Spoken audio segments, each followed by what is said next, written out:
gérante de la boutique Multiblue Paradise. Aujourd'hui, nous allons parler d'un sujet que nous avons déjà évoqué à 2 reprises par le passé, comment choisir notre combinaison. Aujourd'hui, nous allons l'aborder par rapport à la vitesse de vent.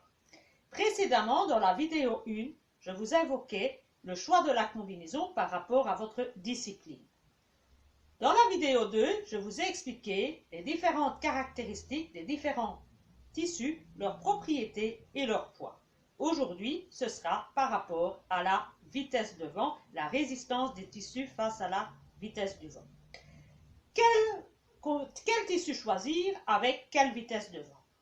Lors de vos débuts, à vitesse réduite, basse vitesse, tous les tissus seront évidemment résistants, quels qu'ils soient.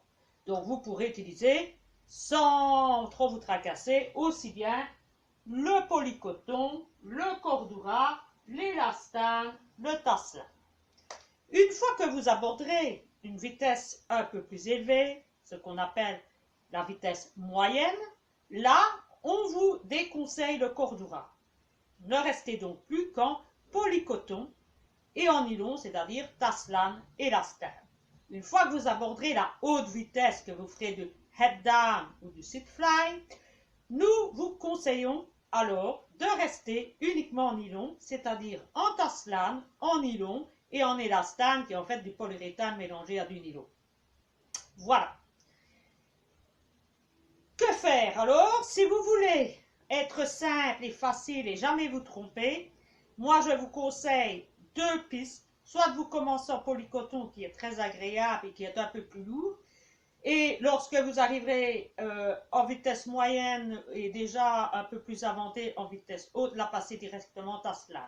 Mais pour vous simplifier la vie, moi je conseille, en tout cas pour ma part, je suis toujours dans cette conviction-là depuis le début, le plus simple, commencez dès le départ en tasselin et là vous êtes parti pour toutes les vitesses et sans jamais vous tromper. Alors, deux petits conseils autres que je peux vous donner face à la résistance au vent, c'est de bien vérifier que vos combinaisons ont des doubles coutures, comme ceci, et que vos tirettes sont bien en YKK en windproof. Sinon, vous risquez d'avoir des problèmes de tirettes qui sautent, problèmes de déchirement de combinaison ou de combinaisons qui sont distendues à la longue. Et c'est bien dommage parce qu'au prix d'une combinaison, on aime bien de pouvoir l'utiliser le plus longtemps possible et avec le maximum de performance. J'espère vous avoir donné encore quelques petites astuces pour bien choisir votre combinaison, en être heureux et en faire un usage excessif, sans incident et sans accroc. Voilà, je vous souhaite un bon vol, un bon saut et à bientôt!